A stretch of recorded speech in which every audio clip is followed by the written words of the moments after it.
He seems surprised we discussed this, by the way.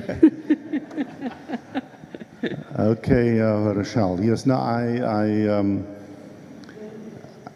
I'm glad that we're not reading the last rites on, non-racialism tonight here, because I want to invoke the spirit of somebody whose house is just 100 meters from here, Mr. Raymond Uren, who was a non-racialist in education, in sport, in the civic sort of society. And I feel his sort of presence here. Of course, we used to have a lot of functions here in this hall. And the university actually honored him by giving him an honorary doctorate. I must say I was pleasantly surprised by the panelists, tonight, and what they are bringing and how they are questioning us. And there are many original sins. I thought the first was the theft of land in this country, and but you spoke about the supremacy issue. I think another sin was what happened at Kodesa with the settlement, because the struggles that you are referring to were supposed to be bringing us somewhere, only for us to be sold out a neoliberal sort of settlement, looking to the USA with the affirmative action story. Now we've got broad-based black economic empowerment and the elite, the black elite. And so when the question is posed by Christian about who's benefiting, that is the problem. There was no radical socialist revolution in this country. We're sitting in this capitalist state, and that is something that we're going to need to deal with. This is part of the national question, the issue of race. We are all of us, I think we're anti-racist, we're anti-sexist, but we know that we're fighting for. What are we fighting for? Yes, you're asking the question when people ask you, what are you? I'm a human being, I'm a South African, I'm an African. Clear cut, But I think that I want to pose a question to you.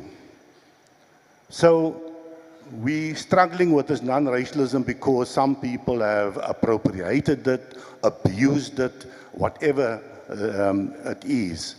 I want us to just think about, okay, this whole emphasis on race and the categories that we still have in this country, and our new thinking about the so-called nation in this country. We have so many people, our brothers and sisters from the continent with us here. We've abused them. We have even killed them. And today, as we look at the national question, how can we rethink it so that we try to think about all the people within the borders of this country who view this country as home, and so that we can try to ensure that we do not have a Rwanda-Burundi situation that can happen here. Thanks, Rochelle. Thanks, Alan. Thanks for that. Yeah, I'm just going to take some hands. I hope are you guys noting the questions? I'll take some hands. Okay, I've got 2 hands here in the front, 2 gentlemen. Another 3 on that side, and then I'll come to this side because it's a lot.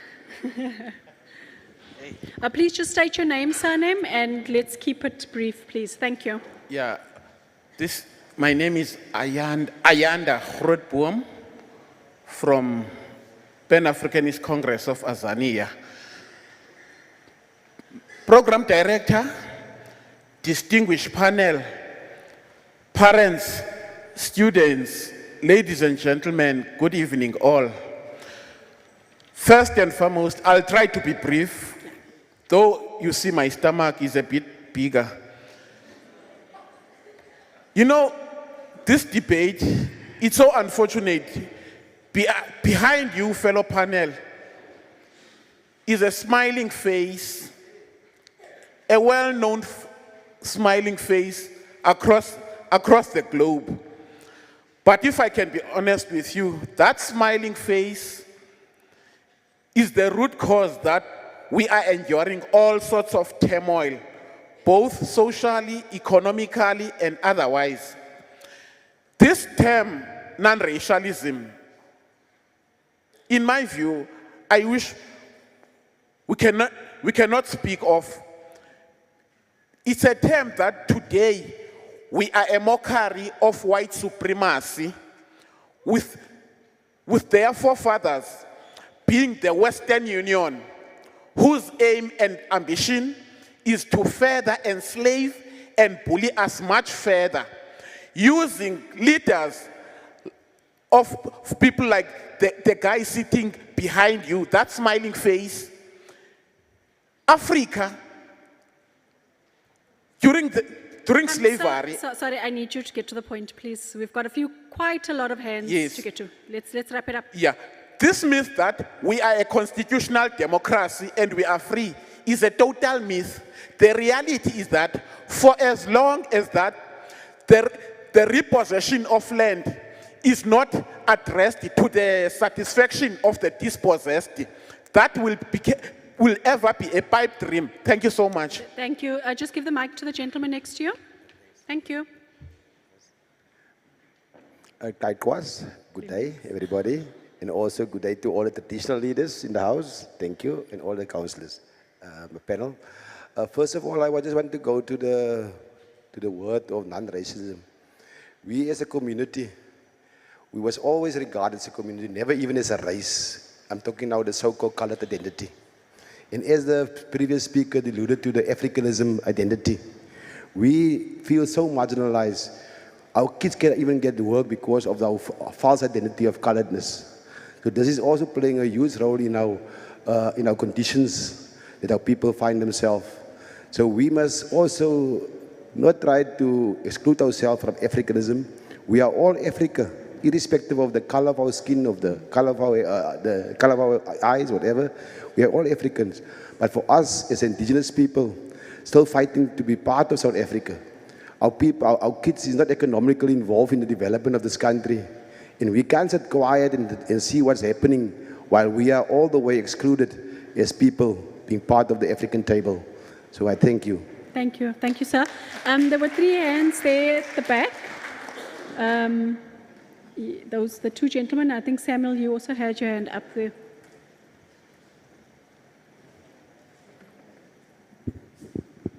Good evening to everybody here in the hall. I'm Paramount Chief Human of the Amaqhawe Korana of the Khoi and San people of South Africa. Now I know that our IDs, especially the Khoi and San, and lots of colored people too, the last 3 digits is 083, 087 like mine. Mine is 087. But now they look at your ID, then you can't qualify for a job, irrespective of your qualifications, irrespective of your pass rate. If you want to go to university, you can't get through there. That's my point. I thank you. Thank you, sir. Please give it to the gentleman behind you. Good night, everybody. I'm Gregory Fortain. Yes, there's so much questions. I read a lot. I came across a lot of things. I understand there's a new constitution. That constitution don't protect me as a colored person. In fact, when the first Codesa happened in this country, they didn't consider us as a colored people and where we come from. We are not indigenous. We are aboriginal in this country. We need our rights back. We need our land back. You're going to give our land back. Teach that to our children in schools and to our pupils or the students in varsity. Give us our land back. We want our resources. We want everything that belongs to the Aboriginal people in this country. You repeal all the laws in the Constitution. You repeal only the laws of the coloureds. Every act you repeal the acts of the colors because why we have the communal trust of this land. You take away everything of us. We don't have jobs today. We don't have mines today. We don't have oil today. We don't have gas today. You came here with total energies. They want to build a pipeline from Mossel Bay until here in Eastern London through the beaches. You take away everything from us. Thank you, sir. We didn't even have the right to stay along the beaches. You take us away there, you put us here in the mountain. No, you have to get back. Tell the president he must give our land back.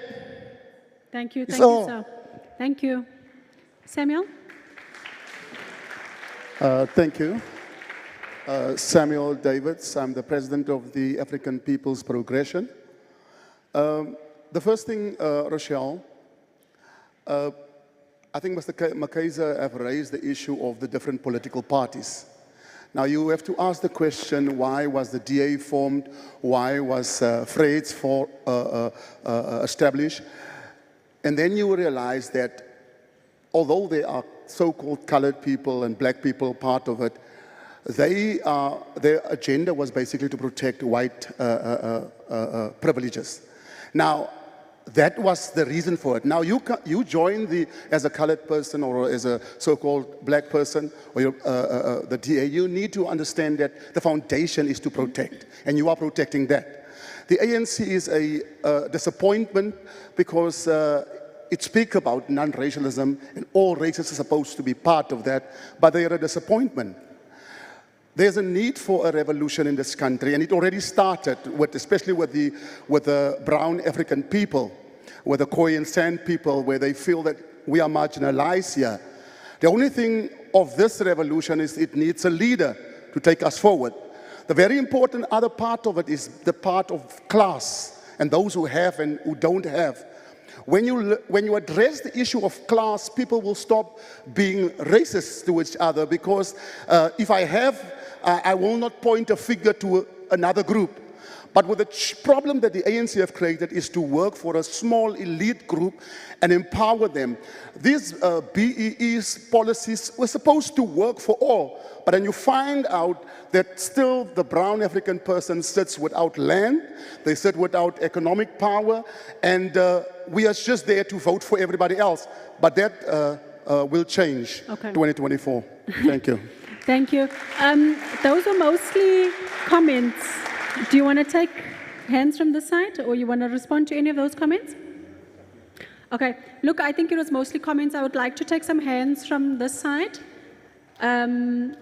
Okay, Sean over here, this young lady, I note your hand.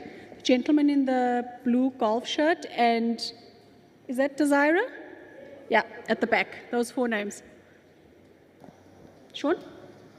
It's actually seen, but thanks, yeah. When I grew up, I'm also 40 this year, so getting close to you. My mother always told us about South End and what happened to our people from South End. And if you look at spatial planning, and if you look at schooling, if you look at post-schooling. Now, when I was in standard 8, 9, and 10, I was top maths pupil.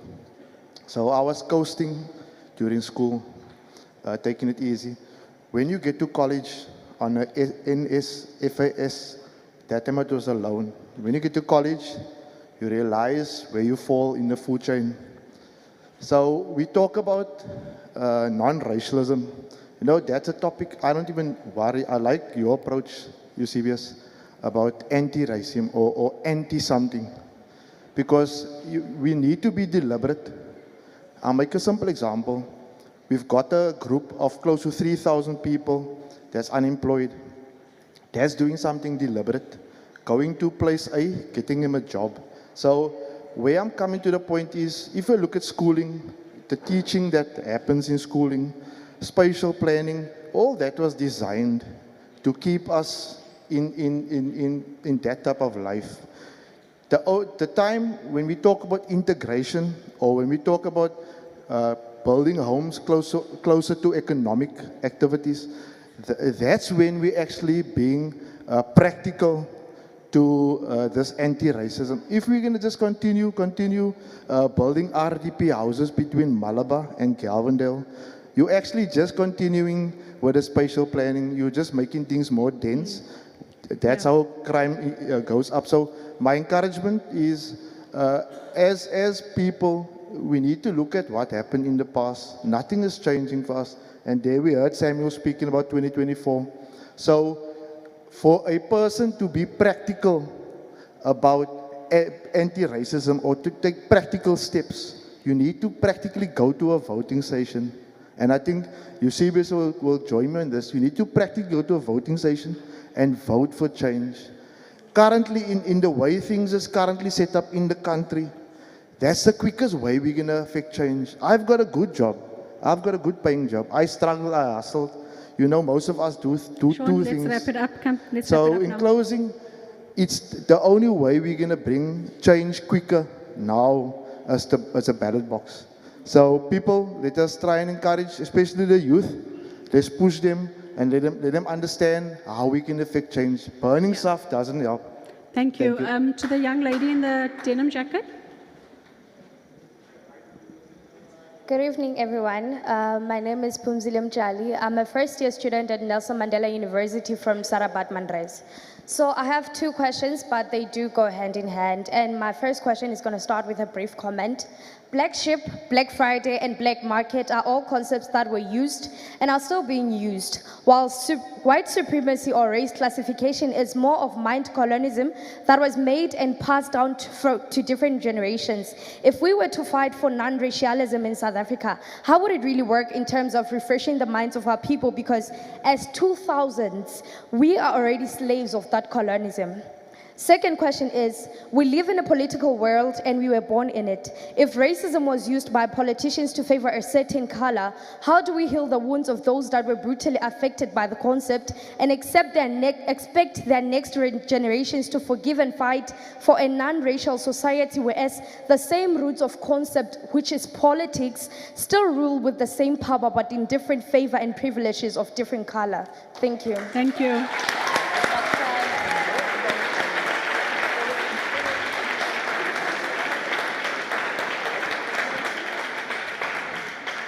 Hi, good evening, everybody. My name is Herschel Brug. Just a short point I want to make, man. Is capitalism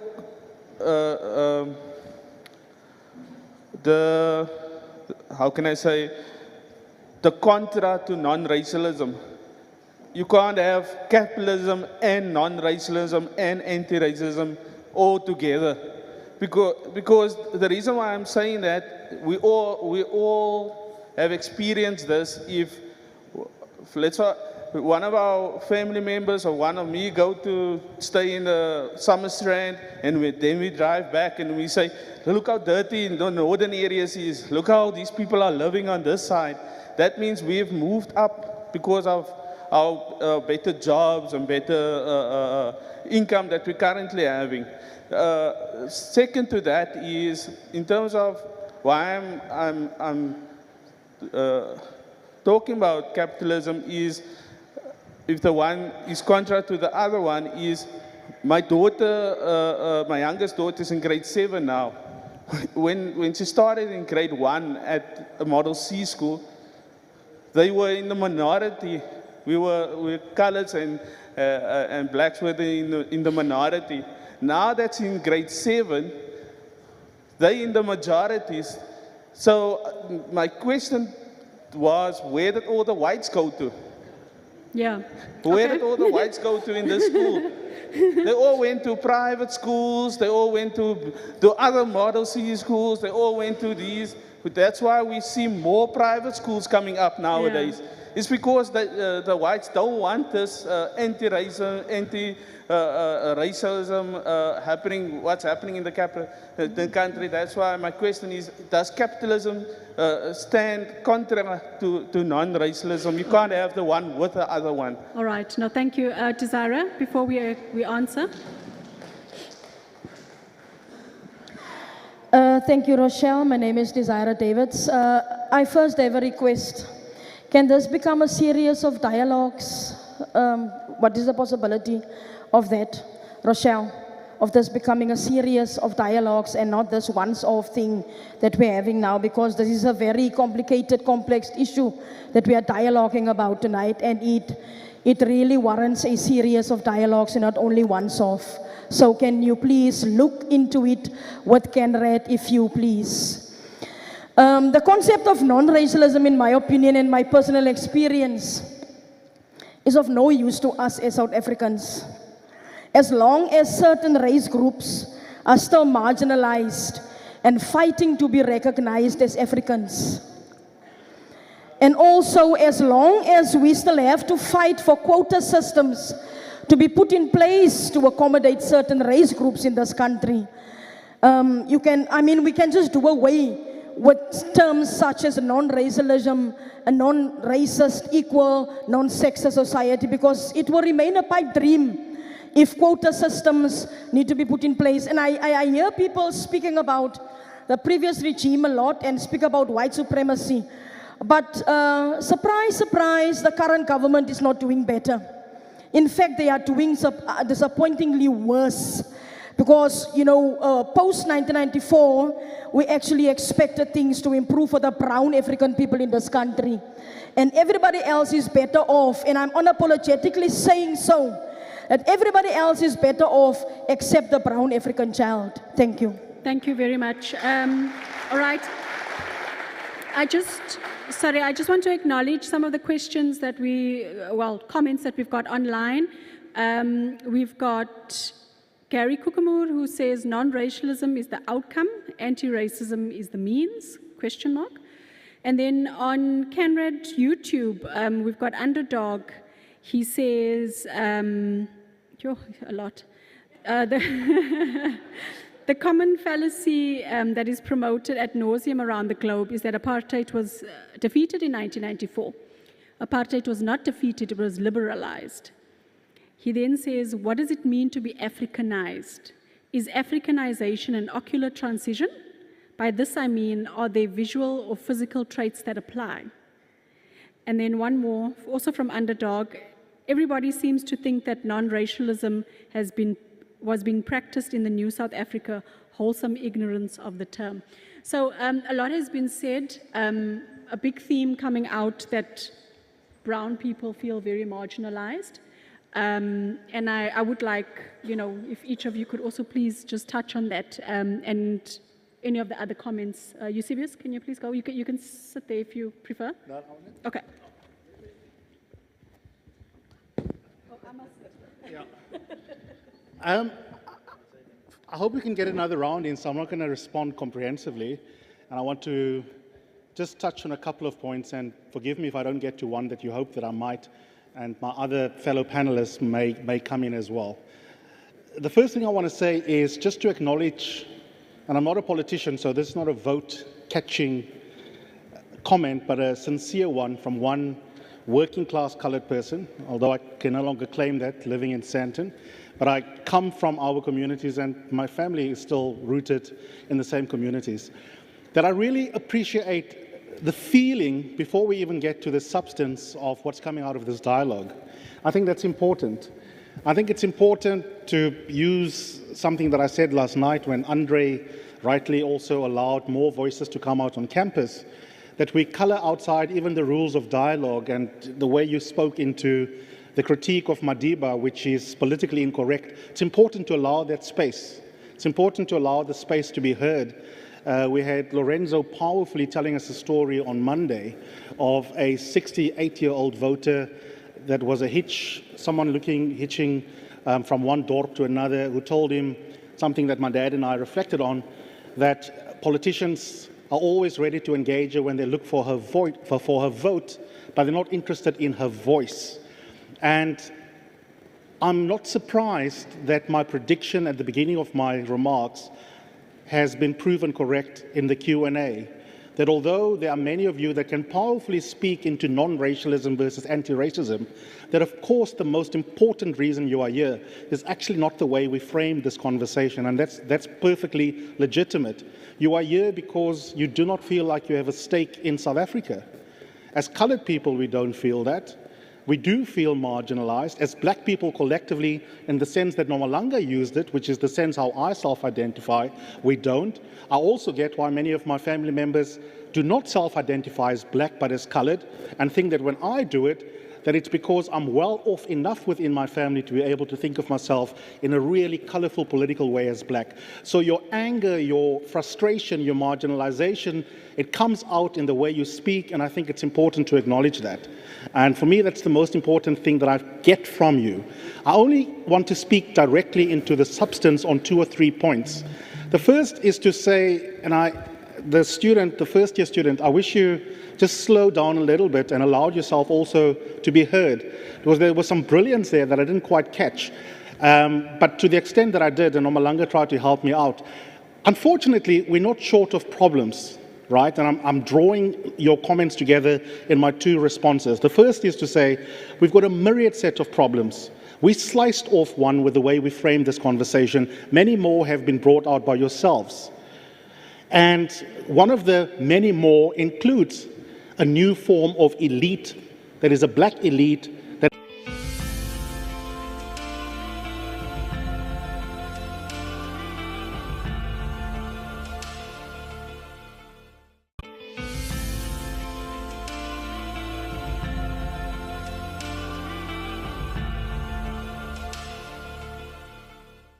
to the area. The second thing also, when it comes to these dialogues, Rochelle, I would actually strongly recommend one thing. Today we are here, and I think the first year student has spoken about political parties, politics that brought us here where we are. But you see, the challenge that we have as citizens, we don't often, as we should, make these politicians accountable to ourselves in dialogues like this. Because it only happens during election time. We have stages full of people, politicians promises us the world, and then they make commitments about coming back every quarter, and at the end of the day, it is business as usual, and the complaints just go on. So I would really want to, if that point of desire can go through, where we can have another panel with politicians and ourselves, UCBS, as to challenge whoever should be challenged in that point of time. I would also agree, if we really want to get things right, I would rather move away from politicians being our saviors rather than activists against or anti or whatever the terminologies that we want to use. We should have the activists out there to challenge these things that are wrong in our society, to challenge the things that we've been promised through sufferings of many other people that went before us. So activism, as far as I'm concerned, is one of, from the students, from ourselves to come to the fore. And one thing that really should come out is ourselves. Within the various political parties where we are, as to challenge the system within. I can still remember Terence Primo is here, Alfred Jerry is here, guys that went before us moons ago. The point I'm trying to make is that Terence can attest, when I was in Bishop, I made sure that in every committee meeting, I posed the HR question, I posed the corporate question as to give the statistics. And I want statistics not only in general, I want statistics per level. Because you're not going to tell me there's 80%, let's say, colored people, or 13% Indians, and then in the lower levels. I want them from management right to the bottom. And those are things that we should challenge wherever we are. Unashamedly, I've been asked in one meeting, is it all that you can talk about? I say that is all that my constituency have sent me to talk about. Let's come close home.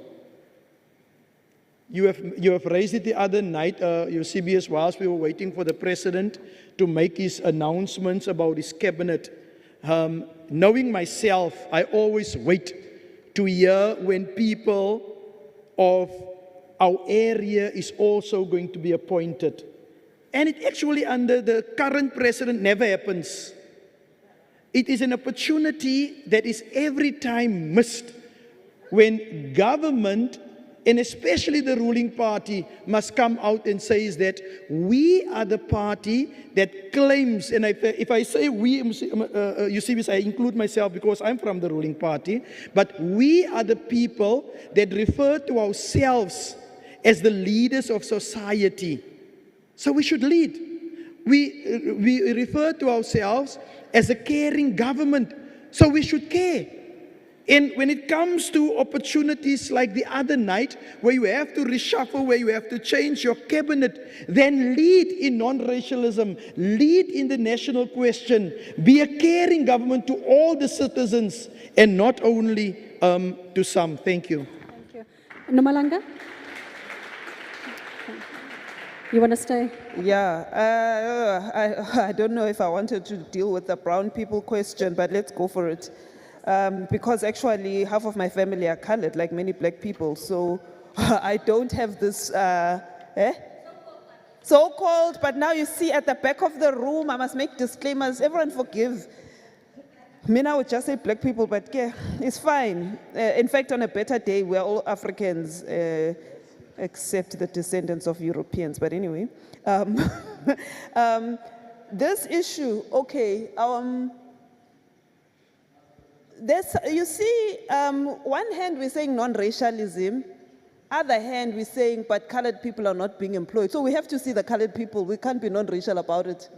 You see? Yeah, I'm good to see. So UCPS's position wins on that in some respect, because it means we must have the intelligence to look in our institution to ask, where are my variations of black? We have to. You see, now I come from KZN and Mpumalanga. Mpumalanga colored people are completely Africanized in the sense that we live in the same communities, we're the same families, just that apartheid happened but I went to colored schools, whatever, but nobody was colored. You just took the colored surname to get in. But my point is that the intelligence is required for us as the collective of the black, brown, whatever you want to label it as. We need that intelligence to make the decision.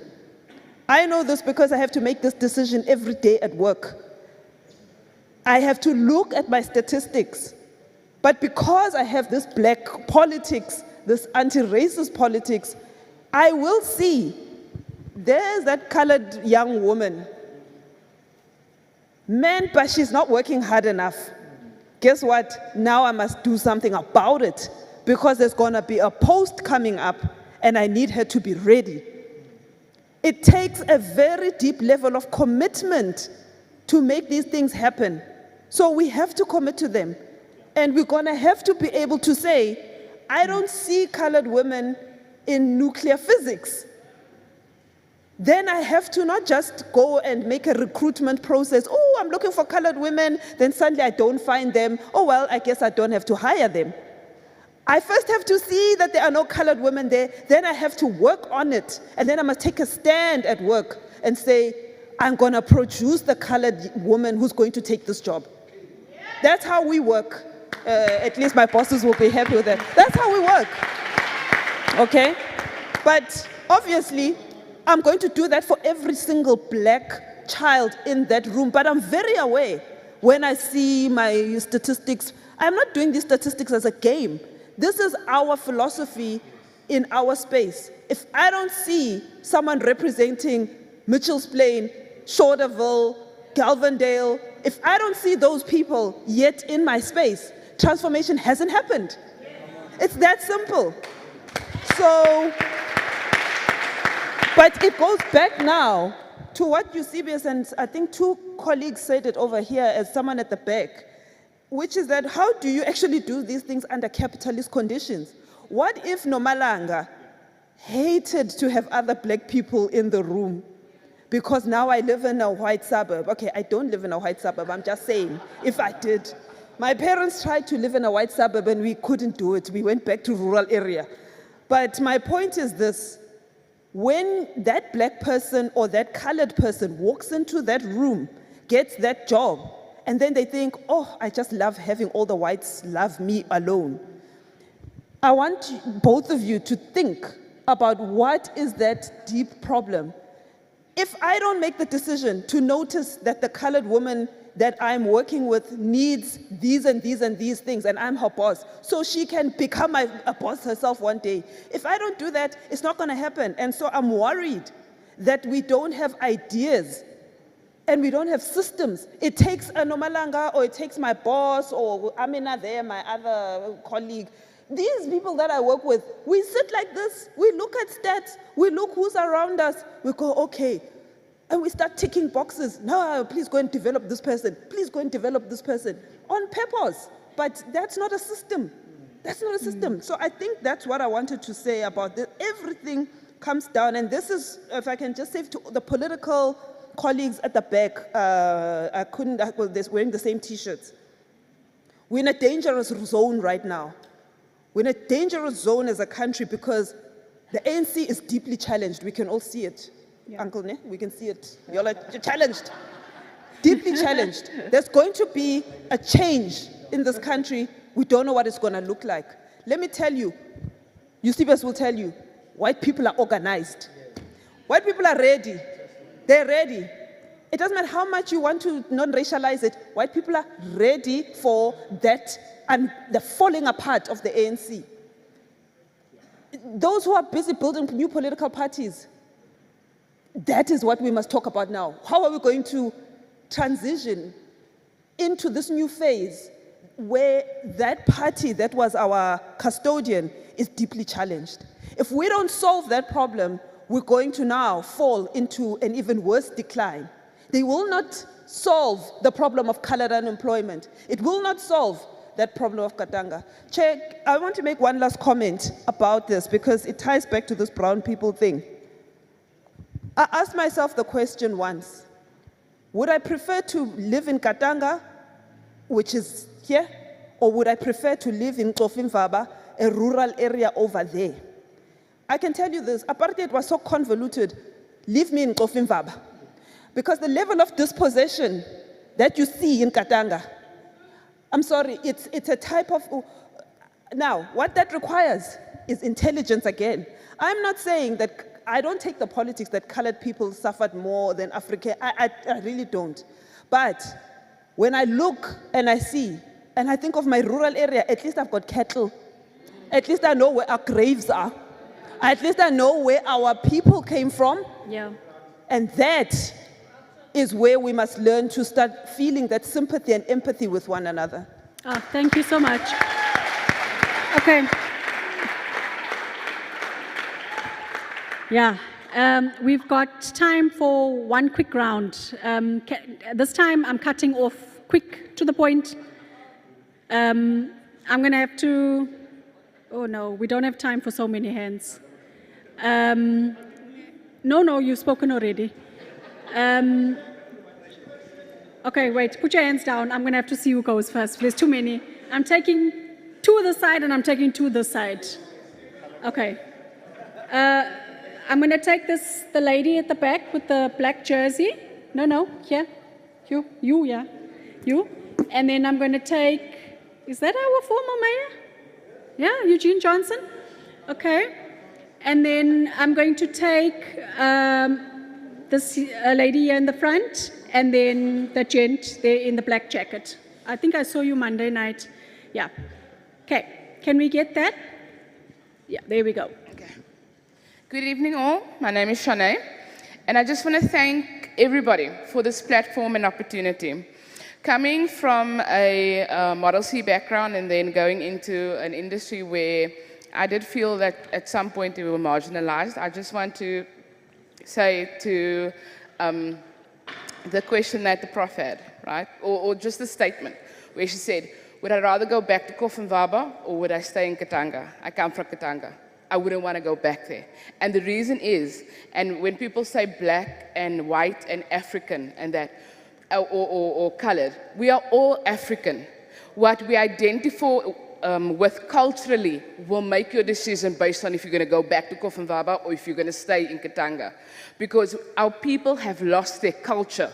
Our culture has been diluted by everything that is happening here. And I think that is the reason why we have so many lost souls, lost people me personally as identified formally as a colored, if I look back at my friends, my peers, where are they?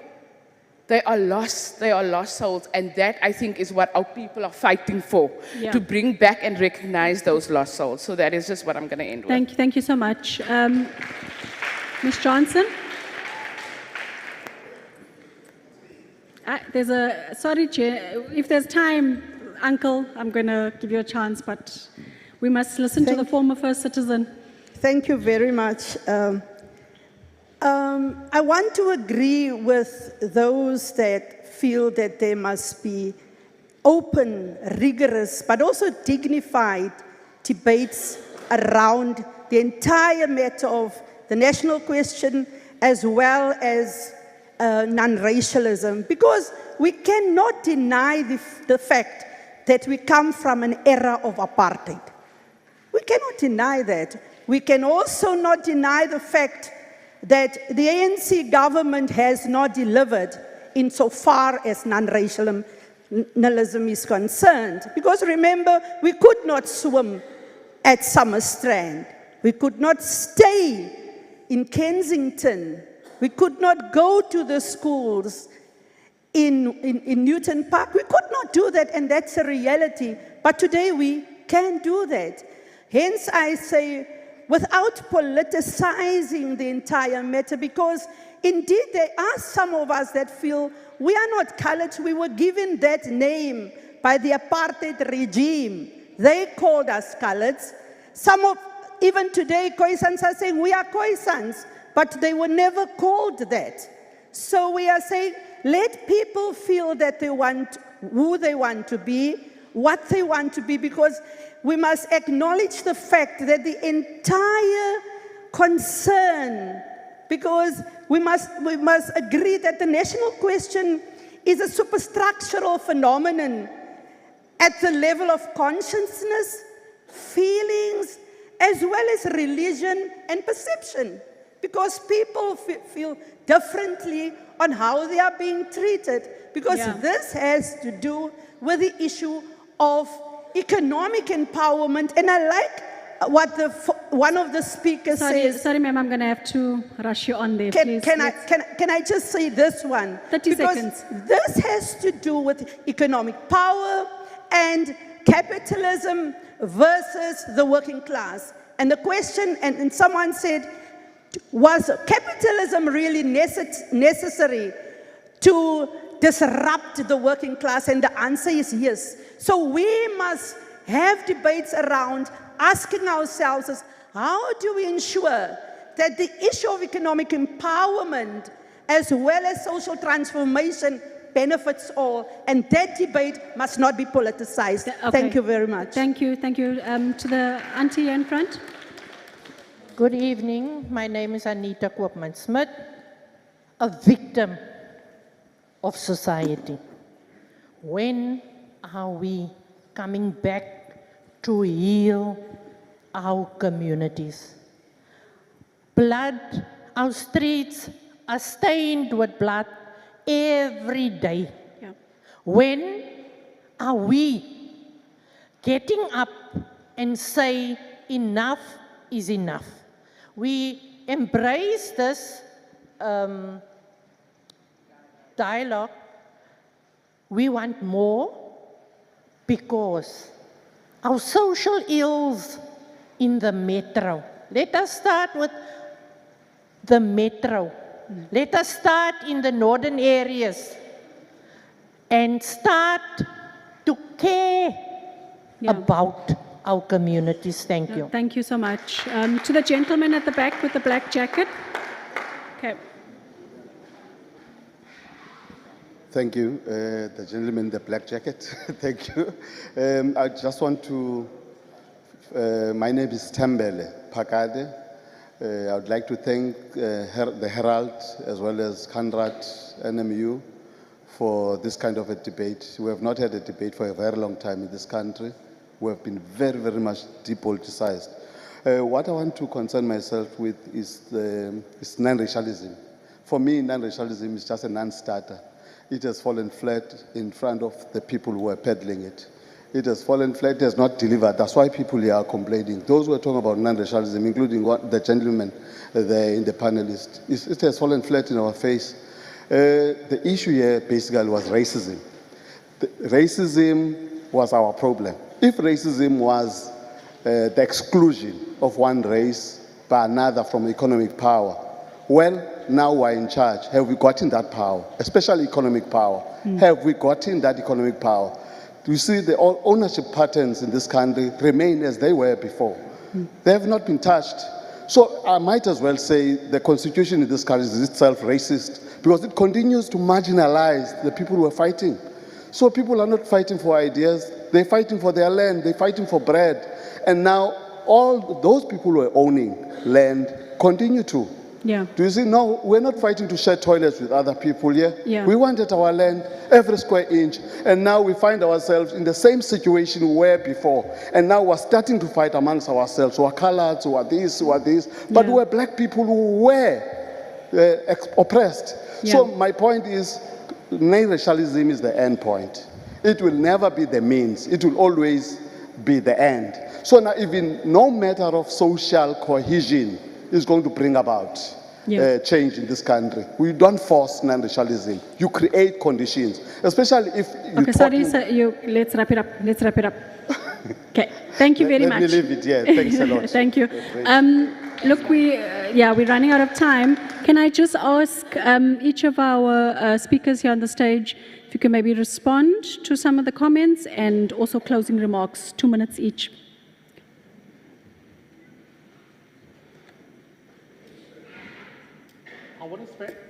Can you hear me? Yeah. Yeah. I'm going to spend my closing remarks by not addressing anything in particular, but speaking into one general idea I want to leave you with, which is another topic. We clearly have given the Herald and the university a lot of ideas for many more dialogue topics. But the idea I want to put top of mind as we finish this dialogue is to appeal to you to convert at least 9 other people each who did not come to the dialogue to do what you have done by being here. You've come here with deep disappointment in the quality of our democracy, and it is justified. But you've come here not giving up on the importance of being politically engaged and being an active Democrat.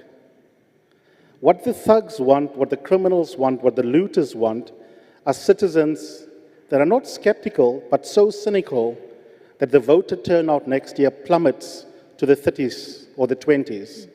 And when we give up on holding them accountable, including by not participating in community events, not turning out for the vote, then we are handing over the purse to the thugs. And so a critical concept to center for future dialogue is the ways in which we will hold power accountable.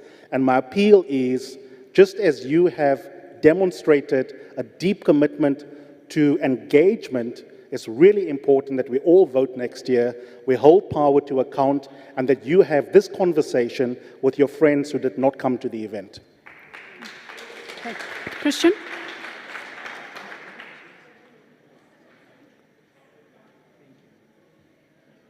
Thank you. Now, from my side also, just to thank the audience, thank the Herald again and the university. But I think, Rochelle, if you look at the level where we are and the concern of the people, the frustration of the people, I can almost say that we are only but on the first level. Non-racialism, racism, as well as the national question is just the primary fundamental stage. Because if you look at non-racialism, also at the national question, you'd hear at other schools, they are talking about the means of production and non-racialism, and when it comes to the national question. Because at the end of the day, we can entertain each other here to say, because of the color of my skin, I can't find a job, I can't do this or that. But at a certain level, there's a certain group that have the economy of this country in their hand. We have two groups here. Let's say we are trying to say the non-racial one and the national question that we've started with and not addressed as yet versus the economy of the country. So somewhere we need to find ourselves to address also non-racialism and the national question within the means of production. Okay, thank you. Nomalanga? I don't know. I've been thinking a lot and wanted to thank everybody for the conversation. And I think that both of the summations probably are enough.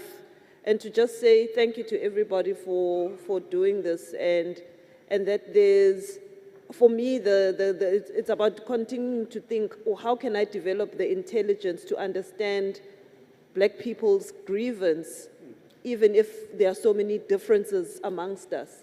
Because in the end, we will have to find solutions in the imperfect thing. But it's not nice because it's like you're sitting on a stage with a professor, you got the mic in your hand, and like you're supposed to be like a little bit, no, I don't know the answers.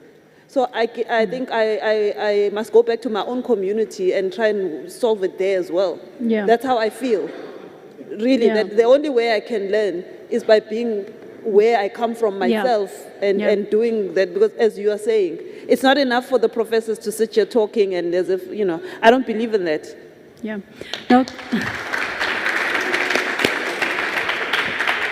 Yeah, look, we've come to the end. It's definitely been a spirited debate. There's a lot of hurt that I've detected here tonight. There's a lot of anger and a lot of frustration. And there was one message, I think it was the auntie over here in the front who said, when are our people going to heal? And I think that really stuck, it's going to stick with me for a while.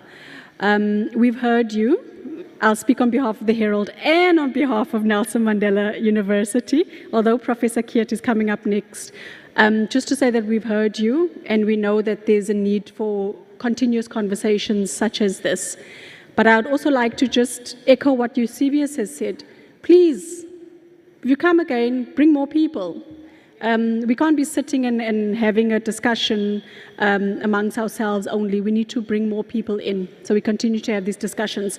So in closing, I'd like to just say thank you also to our audiences who've been watching online, and then I'd like to call up Professor Andre Keert, the Deputy Vice Chancellor of Engagement and Transformation at the Nelson Mandela University. That's it from my side.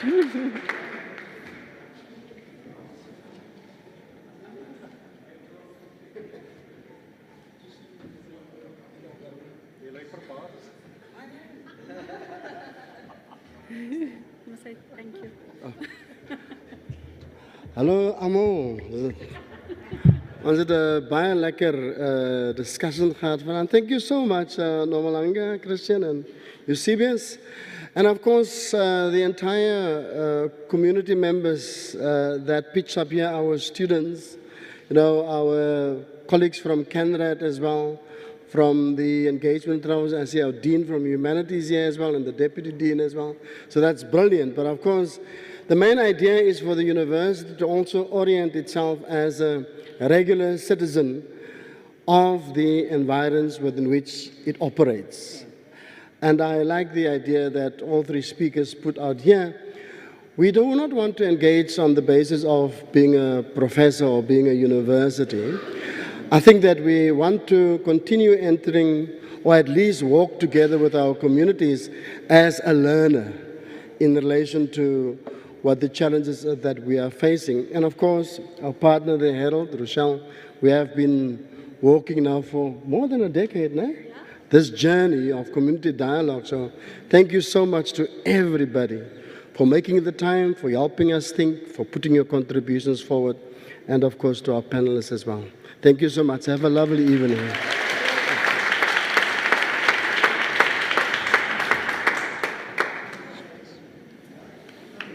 That's it?